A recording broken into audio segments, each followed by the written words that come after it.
That didn't happen. That didn't happen.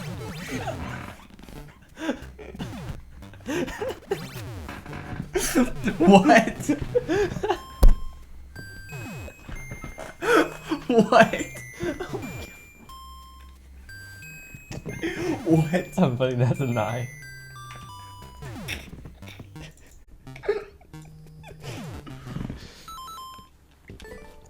Oh my god.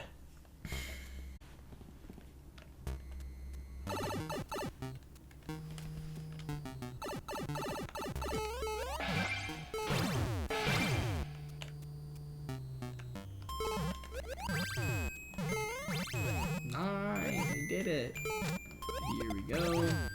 And things, and we're up here, and pop, and then we're up here. And crouch gang. And go over here. And you go bop, and I go bop. And bing bang bop.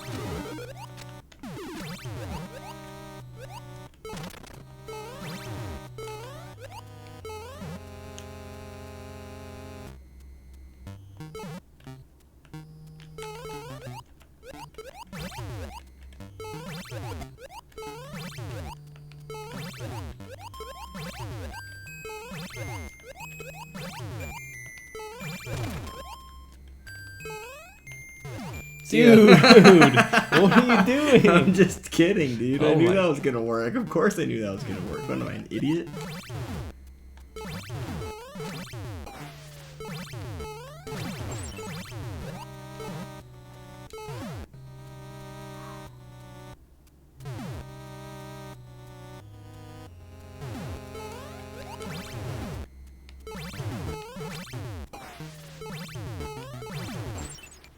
Okay, hopefully this works.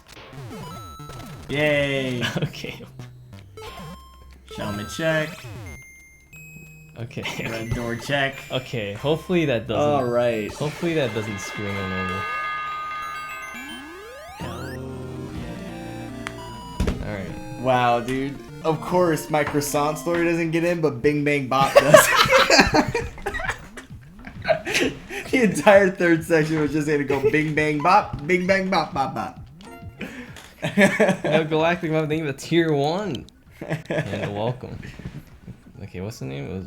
If you guys are thinking about subscribing, this is the time. What was Your name would be in the VOD that gets popular on YouTube. You know, Dad Farts Game name for the subscription as well. And welcome. Well, unfortunately, it's still actually not even close to done because I didn't make the single player path. But that's not a problem because I'm not touching the multiplayer path. Oh, it uses 32 characters out of 32. Wow, look at that. It's meant to be. Alright, so that's the name of the level. And now, we give a very quick overview of this level before we all pass out. So, this is actually probably one of the few ideas you can do in multiplayer. Because, it's based on getting trapped in on-off blocks. And when you get trapped in on-off blocks, you can't move. And you can't activate on-off blocks anymore. They fixed that in this patch. So when you're in an on-off block, you're stuck there forever. Unless something else like triggers it besides you. Which is why it's perfect for a 2-player level. So as one person's trapped, the other person can move around and do things. And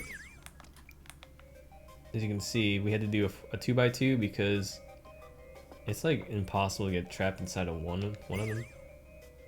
Unless Yeah, it automatically wants to force you in either direction, and if there's a solid block on either side, then you won't get pushed out. So if you want to get trapped in a 1x1, you have to have solid blocks on either side.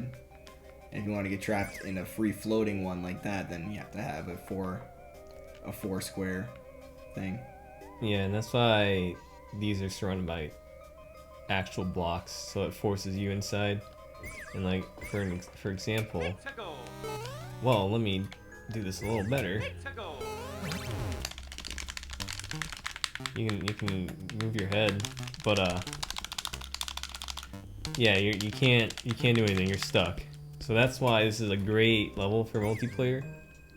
Since while one person's stuck, the other person has to get that person unstuck by hitting another on-off block somehow, which is why we have all these blocks everywhere. So the first section, we have 5 sections total, which is I think going to be standard for probably most of the levels, around 5. First section, whatever. Nothing too big. Yo, the 7-8 thing for 2 months. Welcome back. And then the second section is really dumb, but it's really cool. So one person gets stuck twice. So there's like a progression here, right? One person gets stuck once and that's it. In this one person gets stuck twice. And then in this section, both people get stuck twice. So it's not just one person, you alternate. And I think this is the best part of the level. TBH, it's pretty cool. And then you can also actually swap places here if you want. Like the top guy can go to the bottom, but that's up to you. And here's the Ferris wheel. I think it's pretty cool. We spent a long time trying to make another idea work where we both get stuck at the same time, but we gave up. So instead we had it so one person gets stuck, the other person has to go underneath, get unstuck, and you have to hit this Ferris wheel like maneuver 8 times. That's why there's this muncher, which will fall after the on-off switch is hit 8 times and crushes this bomb. And then the last part, which actually isn't too hard, it's just a lot of pressure, but one person on-off switch controls the other guy. The other guy has to get unstuck 3 times, and then once they get on the other side, he has to bring the other person over. So it's kind of like a bridge type of situation. And then the on-off switch is over here because of screen scrolling issues. Like you can't see everything.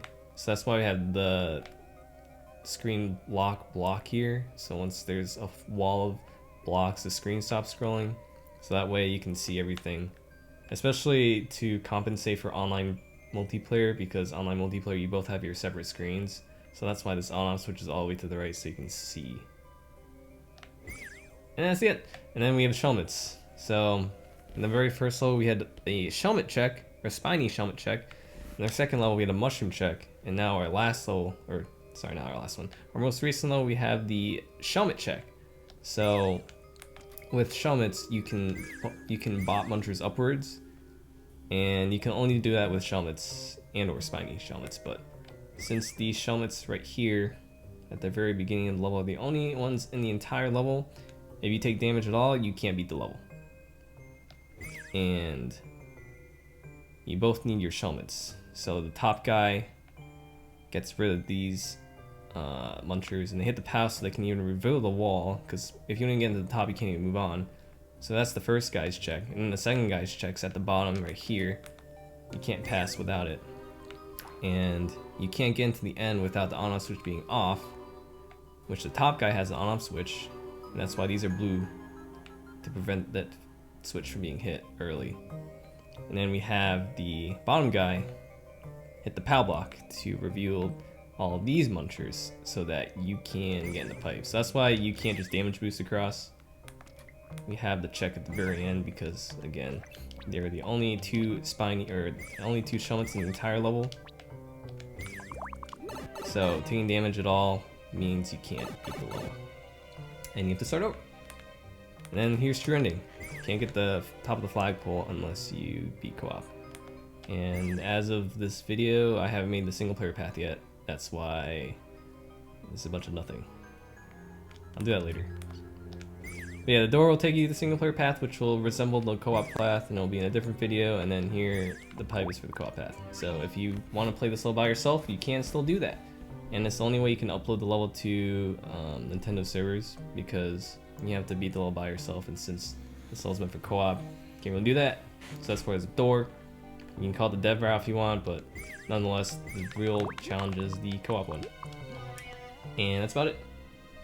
But yeah, this is our easiest level. It only took about 2 hours. I was hoping to take a little less, but that's okay. It shouldn't be too bad for normal Kaizo players. I think it's a good challenge. Like it's a type of level that looks way harder than it is, because a lot of times you just hold jump, and the timings work out for you. But yeah, I think it's a good one.